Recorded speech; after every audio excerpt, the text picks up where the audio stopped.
হয় যেহেতু দেখা গৈছে যে নাগালেণ্ডৰ ব্যৱসায়ী মুছলেক আলীক অপহৰণৰ ৭২টা ঘণ্টা পাৰ হৈ যোৱাৰ পাছতো কিন্তু এতিয়ালৈকে মুছলেক আলীক মুকলি কৰি অনাত সম্পূৰ্ণৰূপে ব্যৰ্থ হৈছে অসম আৰক্ষী আৰু চৰাইদেউ আৰক্ষী। এই ক্ষেত্ৰত নামতোলা ব্যৱসায়ী সন্থা নামতোলাৰ যি স্থানীয় দল সংগঠন আছে তেওঁলোকে বৃহস্পতিবাৰৰ দিনটোত আলোচনা মৰ্মে শুক্ৰবাৰে পুৱা ৫ বজাৰে পৰা ২৪ ঘণ্টীয়া পথ অৱৰোধৰ কাৰ্যসূচী গ্ৰহণ কৰিছিল আৰু নাগালেণ্ডৰ মন জিলাৰ বিৰুদ্ধে বৰ্তমান সম্পূৰ্ণৰূপে বিঘ্নিত হৈ পৰিছে যাতায়াত ব্যৱস্থা। আৰু সতীৰ্থ কেমেৰা সাংবাদিকে উক্ত দৃশ্যসমূহ দেখাব। এয়াই হৈছে অসম নাগালেণ্ড সীমান্তৰ নামতোলা অঞ্চল আৰু নামতোলাৰ যি এই গেটৰ পাৰ হৈ পিনে এই দলং পাৰ হৈ পিনে ৰাবাৰ নদীৰ ওপৰৰ এই দলং পাৰ হৈ অসমৰ আৰু নাগালেণ্ডৰ মন জিলাৰ মাজত বিভিন্ন সম্পৰ্ক স্থাপন হয় যাতায়াত হয়, কিন্তু এই যাতায়াত এতিয়া সম্পূৰ্ণৰূপে বিঘ্নিত হৈ পৰিছে। অসমৰ ব্যৱসায়ীসকলে নাগালেণ্ডৰ দুৰ্বৃত্তৰ দলে মুছলেক আলীক অপহৰণৰ প্ৰতিবাদত ২৪ ঘণ্টাৰ বাবে পথ অৱৰোধৰ কাৰ্যসূচী গ্ৰহণ কৰিছে আৰু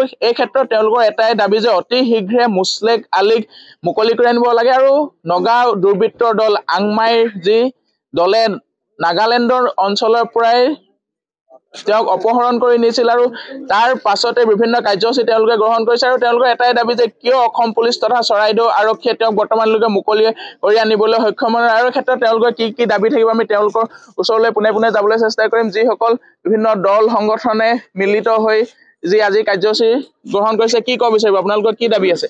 আমি প্ৰথম দিনৰ পৰা কৈছোঁ নগা উগ্ৰপন্থী আৰু নগা লোকৰ যিখিনি মানে আছে তেখেতলোকে ক'ব বিচাৰিছিলে কি যে ড্ৰাগছৰ কাৰণে এইটো হৈছে।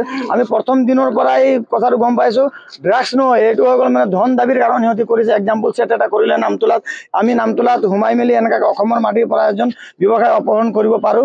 এই এক্সাম্পল ছেটৰ দ্বাৰাই বাকী ব্যৱসায়ীকো মানে এনেকৈ ধন দাবী কৰিবৰ কাৰণে সিহঁতি এইটো এক্সাম্পল এটা ছেট কৰিছে সিহঁতি আমাৰ হিচাপে। দেখা গৈছে যে ইটোৰ পাছত সিটোকৈ ভিডিঅ' তেওঁলোকে মুকলি কৰি আছে আৰু শেষৰটো ভিডিঅ' দেখা গৈছে যে ধন দাবী কৰিছে, ২৫ লাখকৈ টকা দাবী কৰিছে তেওঁ মুকলিৰ দাবী। কি ক'ব বিচাৰিব এই ক্ষেত্ৰত পুলিচ প্ৰশাসনৰ কেনেকুৱা আপোনালোকে সহযোগিতা দেখিছে?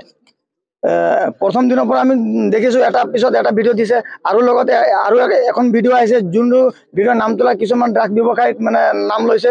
তেখেতলোকক এই জেৰাত আনিব লাগে বুলি আমাৰ যি জাতীয় দল সংগঠন আছে ব্যৱসায় আছোঁ আমি চবেই আমি এই কথাটো প্ৰশাসনক কৈছোঁ আৰু প্ৰশাসনৰ ফেইলিয়াৰৰ কাৰণে এই কাৰ্যটো হ'ব পাইছে বুলি আমি দল সংগঠনে মতামত দিছোঁ। আপোনালোকে যিহেতু আজি বন্ধ ঘোষণা কৰিছে এই ক্ষেত্ৰত ইয়াৰ পাছত যদি মুকলি কৰি দিয়ে কি কাৰ্যসূচী ল'ব বিচাৰিব আপোনালোকে?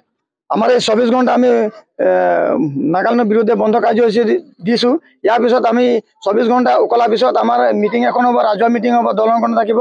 সকলো দল সংগঠনৰ মিটিঙৰ পিছত আমাৰ সিদ্ধান্ত হ'ব গণতান্ত্ৰিকভাৱে কি আমি আন্দোলন কাৰ্যসূচী আগতীয়াকৈ ল'ম।